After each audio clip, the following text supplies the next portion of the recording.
Família. O meu sangue realmente importa? Todos nós, quer você conheça a sua família de sangue aqui na Terra, quer você não tenha tido a oportunidade de conhecer, quer você seja adotado, né? Você tem sempre ali alguém com quem você tem uns laços maternos, laços paternos, laços de irmandade de sangue. E às vezes esse relacionamento não é tão bom quanto você gostaria que fosse, não é ali do jeito que você gostaria que fosse, e você se pergunta por quê? É por minha causa? Por que que eu não me dou bem com a minha família? Por que que eu não me dou bem ali com meu pai, com minha mãe? Por que eu não me dou bem com os meus irmãos? Nós vamos falar a respeito disso, uma angústia que consome o coração de muitas pessoas. E se você olhar ali, né, para a palavra de Deus, o nosso manual de regra, de fé e de prática, o livro o qual o Senhor inspirou pessoalmente para que nós pudéssemos seguir os passos, mostra que muitas famílias, né, na verdade, nenhuma família era perfeita, que todas as famílias tinham os seus problemas. Mas como que nós podemos lidar com essa situação? Vamos acompanhar então aí hoje alguns textos e tirar algumas lições importantes para as nossas vidas. O primeiro texto encontra-se ali no livro de Mateus, capítulo 12, no capítulo 46 até o 50. E diz assim: a família de Jesus, olha só, hein? Falava ainda Jesus ao povo, e eis que sua mãe e seus irmãos estavam do lado de fora, procurando falar-lhe. E alguém lhe disse: tua mãe e teus irmãos estão lá fora e querem falar-te.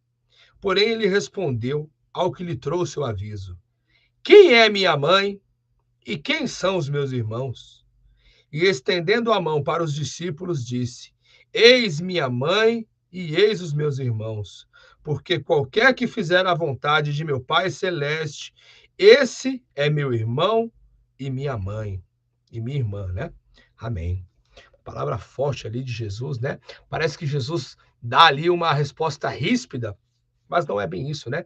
Jesus, ele é o dono de toda a sabedoria. Nada do que foi feito se fez sem a palavra, sem a ação de Jesus Cristo. Então daqui você pode tirar muitos textos. Quem é, né? Jesus, ele nunca refutou ali, nunca desprezou a sua mãe, nem seus irmãos, nem seu pai terrestre, que era José.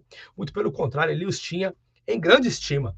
Todavia, quando a gente pega para meditar essa palavra, né? A minha mãe, o meu irmão, minha irmã é aquele que ouve a palavra do meu pai e a pratica.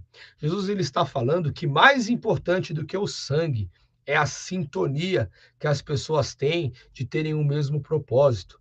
E a verdadeira família é a família de Deus, é a família que Deus, ele coloca ali na sua vida pessoas para servirem a Deus junto com você, para andarem no mesmo propósito com você. Isso aí não tem nem a ver com igreja, porque dentro da igreja, infelizmente, também é um local em que você vai ver que às vezes tem mais rivalidade ainda do que no mundo, né? Do que fora da igreja. Muitas vezes as pessoas dentro da igreja, infelizmente, acabam sendo ainda mais odiosas do que as próprias pessoas do mundo. Então, quando eu falo a família de Deus, não pense você que eu estou me referindo à placa de igreja A, à placa de igreja a placa de igreja B ou a placa de igreja C. Eu mesmo sou testemunha viva, né? E sei o quão perversos podem ser os irmãos da igreja, que acaba sendo muito pior ainda do que os do mundo, porque eles trazem sobre si uma capa de santidade. E atrás daquela capa de santidade, eles podem prejudicar muitas pessoas. Mas a verdade é que quando você faz a vontade de Deus, isso independe da igreja, mas isso vem do seu coração, daquilo que Deus coloca no seu coração através da palavra, e você resolve seguir. Muitas vezes, mesmo você sem nem conhecer a palavra escrita, a palavra já está gravada no seu coração e na sua mente, porque você já aceitou. Aquele pouco que você conheceu faz muito mais efeito do que muitos textos, muitos livros, muita coisa que outras pessoas dizem que sabem, porém não praticam. Então, quando a gente fala que a família não é o sangue, né? Olha só, a primeira família de sangue que houve nessa terra, nossos pais, né? Nossos primeiros pais, que são Adão e Eva, tiveram ali dois filhos, Abel e Caim, Caim sendo mais velho, Abel sendo mais novo, conviveram juntos desde pequeno, brincaram ali como crianças, porém, quando mais velho, Caim teve ódio de Abel, teve inveja dele e o matou. O primeiro irmão de sangue que havia ali nascido matou um ao outro e odiou um ao outro. Então você vê que o sangue, muitas vezes, não vai fazer com que as pessoas te amem, com que as pessoas te considerem, com que as pessoas o protejam. Muito pelo contrário, né? Às vezes o sangue faz com que as pessoas até mesmo lhe ataquem. Um outro texto que fala disso aí é a história de José e os seus irmãos, não é? José sendo ali o caçulinha, né? Tinha ali um mais novinho ainda do que ele, mas ele ainda era tão bebê que nem interagia com seus irmãos. Mas José, tendo ali já a umidade de interagir com seus irmãos o odiavam, tinham ali inveja dele, procuravam matar ele de qualquer forma, até que jogaram ele dentro de um buraco para ver se ele morria. Como ele não morreu, pegaram e venderam ele como escravo para que matassem ele lá longe e eles não fossem culpados, né? Eles pensavam que não seriam culpados. Olha só mais um exemplo de como os irmãos terrestres podem tratar uns aos outros, ou seja, o sangue não faz a menor diferença também nesse caso. Um outro caso também era os irmãos de Davi, que sempre lhe odiaram, sempre lhe tiveram inveja, né? Quando ele foi ali, quando Samuel desceu para ungir ali um dos filhos de Jessé como rei, Davi não foi nem chamado. E aí Samuel disse: olha, não tem mais ninguém aqui para a gente ver? Se a gente não tiver ali mais ninguém, eu vou embora. Aí falaram: olha, tem Davi, né? Então traz Davi. Se Davi não descer, a gente não vai comer. E aí era Davi. Davi não tinha sido nem cogitado. E se Jessé não aperta ali, nem sequer iam chamar Davi para participar ali da escolha, né? E depois disso, Davi volta ali arroaçado para o pasto, né? Não é considerado rei coisa nenhuma, continua sendo ali uma pessoa desprezível para eles. E quando Davi vai levar a comida, em vez deles agradecerem, olha, obrigado por você trazer nosso almoço, Davi. Muito obrigado, você é o rei, né? E mesmo assim você vem trazer comida para nós. Pelo contrário, eles, olha, a gente sabe a sua maldade, você veio aqui só para ver a peleja, né? E ele falou: não fale assim, meus irmãos. Você vê que os irmãos de sangue de Davi também sempre tiveram inveja dele e sempre maltrataram. E os filhos de Davi depois, né? Os filhos de Davi parece que herdaram ali essa coisa hereditária da maldade, e um irmão não batia com o outro, um irmão foi lá e cometeu aquele ato sórdido, né, contra a sua própria irmã, depois o outro foi lá e matou o outro irmão foi lá e tal. Foi aquela bagunça sempre ali seguindo na casa de Davi. Então você vê que o sangue também ali não fazia a menor diferença. Meu Deus, meu querido irmão Jeff, e agora, né? Você só trouxe aí exemplos ruins. Meu Deus, só exemplo ruim, mas não é bem assim, né? Como você tem agido? Como você tem agido com as pessoas do seu sangue? Eu mesmo sou uma pessoa que prezo muito o meu sangue, não é? Eu tenho ali a minha família, né? Tenho a minha família de ascendência africana, né? Por parte da minha mãe. Tenho a minha família por parte judia, por parte do meu avô paterno, e tenho a minha família italiana por parte materna ali do meu pai. E eu sempre prezo todos esses laços. Gosto muito da cultura negra, né? A black music, a capoeira, né? O jazz, o soul. Eu amo, sempre desde pequeno apreciei toda essa cultura, né? Os maiores atletas, eu tenho a genética em mim aí, né? De toda essa grande história do nosso povo negro. Então eu prezo isso daí, né? Olho com excelentes olhos o meu povo judeu, né? Também com toda a questão, né, de serem um oráculo de Deus, eu prezo muito isso daí. E a minha raiz italiana nem se fala, né? Gosto muito ali da cultura italiana, de fundo ali na família italiana, a minha família Zanardi, né? De fundo ali, tudo isso da cultura italiana para os meus filhos, né? Falo da honra dos nossos antepassados, eu falo de tudo isso. Sempre ensino aos meus filhos o valor da lealdade, de você respeitar ali seu pai, sua mãe, dar a vida pelos seus irmãos, né? Sempre respeitar o próximo. Ensine isso daí para ele, graças a meu bondoso Deus. Eles têm ali correspondido, né? Tem correspondido a tudo isso. Meu pai e minha mãe também sempre fizeram tudo por mim. Tenho ótimas lembranças da minha avó, que foi a única que eu conheci. Meu avô, quando eu conheci, já era bem doente. Mas, enfim, E você tem feito com que o sangue valha para você? O sangue para você vale alguma coisa? Ou você já traz ali uma carga negativa dos seus antepassados, só a parte ruim, e não honra nada do que é bom do que eles fizeram? Muitas pessoas são assim, né? Vem trazendo ali o alcoolismo, a boemia, os vícios, a desonestidade. Não traz nada de bom do que os seus antepassados praticavam. Você não deve ser assim. Se você acha que o sangue para você é importante, faça então as coisas boas que eles fizeram, e tudo aquilo que eles fizeram de ruim, faça melhor do que eles. Né? Temos exemplos ali na Bíblia. Você vê o rei Josias, ele tinha ali toda uma família muito ruim antes dele, os seus antepassados foram péssimos, porém quando chegou na vez dele, ele foi um excelente rei. Né? Foi um excelente rei. E muitos outros ali, Ezequias também, os antepassados dele eram todos ali bagunçados. Quando chegou na vez dele, ele fez tudo diferente. Então, se você acha que o sangue é importante, faça com que a partir de você isso seja bom, não é? Se você não tem um bom relacionamento com os seus irmãos de sangue, se afasta deles ali, então. Se você não pode ajudá-los, se eles não querem a sua ajuda, e se eles estão lhe atrapalhando, lhe colocando em risco, foge deles, se aparta deles. Faz que nem Abraão, sai do meio da tua parentela e vai para uma terra a qual o Senhor Deus há de te mostrar. Com certeza Deus ele não quer que nós venhamos a viver em guerra, viver ali preocupados, viver ali no meio de arruaça com ninguém. Se as pessoas que têm aparecido no seu caminho não são pessoas da parte de Deus, não é? Por causa do seu sangue, por causa de inúmeras coisas que possam ter sucedido antes, você não é obrigado a ficar ali, não.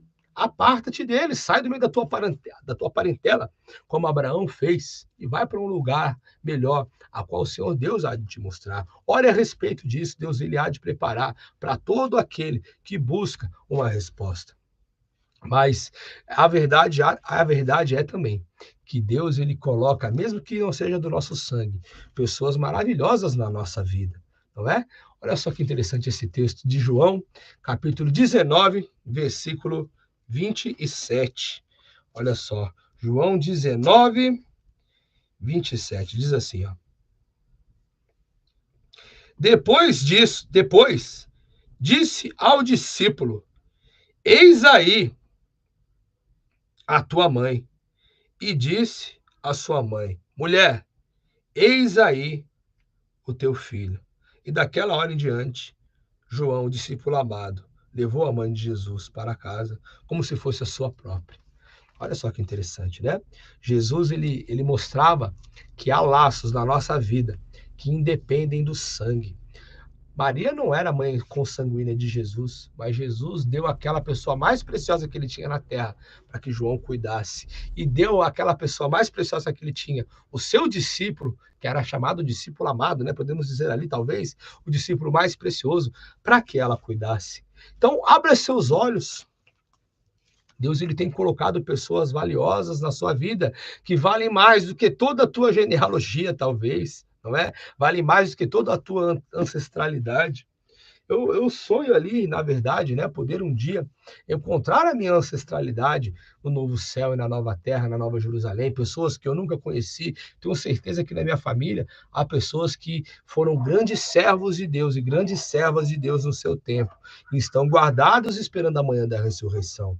Eu quero muito conhecer essas pessoas e falar: olha, eu também fiz aí algo interessante pela nossa família, amém? Eu quero, né? Eu tenho esse sonho, tenho um sonho com os meus filhos. Tenham ali, né, se Jesus não voltar até lá, tem uma posteridade e eles lembrem ali com alegria: olha, o seu avô era bacana, seu bisavô Jura, sua bisavó Luísa, né? Sua bisavó Helena, seu bisavô João e tal, e seu trisavô, seu tataravô, tal, que vieram da Itália, que vieram da África, que vieram ali da Península Ibérica. Olha, eu quero muito, né? Que nossa família seja lembrada com alegria. E o que depender de mim, eu sempre farei o possível e o impossível para que o meu sangue, o sangue dos meus antepassados, o sangue da minha sentença, da minha ascendência, valha para mim. E você deve fazer o mesmo. Todavia, não se prenda a algo que não tem como você controlar. se a sua ascendência não tem sido benéfica para você, se os teus irmãos de sangue, assim como não foram benéficos para Abel, nem para José, nem para Davi, nem para os filhos de Davi, se a sua parentela não tem sido boa para você, faz que nem Abraão, sai do meio da tua parentela e vai para uma terra nova que o Senhor teu Deus há de mostrar. E lá, nesse local, assim como Deus abençoou Abraão e fez dele uma grande multidão, Deus ele vai fazer de você também um povo abençoado. Porque Deus ele deu a promessa a Abraão: Abraão, em ti serão benditas todas as nações da terra. Eu tomo posse dessa bênção abraâmica. Tome posse você também. E que a partir de você sejam benditas toda a tua parentela, toda a tua descendência. Se a sua ascendência não quer, se os teus irmãos consanguíneos não querem, seja bendito você. E se una àqueles que também querem a bênção. Abra teus olhos. Eu não estou falando que é a igreja. Dentro da casa de Deus há muitas pessoas servos de Deus, como também há muitas pessoas que não servem a Deus e usam uma capa de santidade para fazer mal aos outros. No mundo, o mundo jaz maligno. Tem muita gente ruim no mundo, né? Você tem que abrir seus olhos ali bem abertos para você ver com quem que você está lidando. Todavia, há possibilidade de lá terem muitos servos de Deus que nem sabem ainda que são e estão esperando serem chamados. Deus ele há de ser com você. Abra teus olhos e abençoe a vida das pessoas, abençoe a tua própria vida. Deus ele vai ser com você, amém? Eu quero orar por você nesse momento, fecha aí teus olhos, vamos orar. Santo e querido Deus, em nome do Senhor Jesus, nós agradecemos, meu Pai, o seu sacrifício na cruz, pois o Senhor é o nosso Pai Celestial. Se há pais aqui que não cuidam dos filhos, se há filhos não sendo cuidados pelos seus pais e mães, se há irmãos aqui que odeiam os seus irmãos, que armam armadilha aos seus irmãos, isso não vem de ti, vem deles próprios. E que o Senhor julgue a cada um, segundo a sua justiça. Que nós não sejamos pedra de tropeço para ninguém, mas que as suas misericórdias se renovem nas nossas vidas. Do que depender de nós, nós tomamos posse da bênção abraâmica, ao qual o Senhor disse que em Abraão seriam benditas todas as nações da terra. Nós queremos essa bênção. Faze de nós benditos do Senhor, para que onde quer que nós plantemos a planta dos nossos pés, sejamos abençoados tanto na entrada quanto na saída, e que todos possam ver e diferenciar e falarem: eis ali um servo e uma serva e uma família que serve ao Senhor. Nós pedimos essa bênção em nome do Senhor Jesus. Amém. Amém. Glória a Deus. Nós vamos ficando por aqui. Deixa aí o seu like, deixa aí o seu comentário, compartilhe essa mensagem aí com as pessoas que você ama, as pessoas que você acha que devem ouvir essa mensagem, compartilhe. Se você não é inscrito no canal ainda, se inscreva aí agora, nesse momento, e nos ajude a crescer e a espalhar essa mensagem do Senhor a mais pessoas. Siga-nos também aí no Instagram, siga-nos também lá no Facebook e compartilhe também essa mensagem com os seus. Nós nos vemos no próximo vídeo. Deus abençoe. Amém e vai!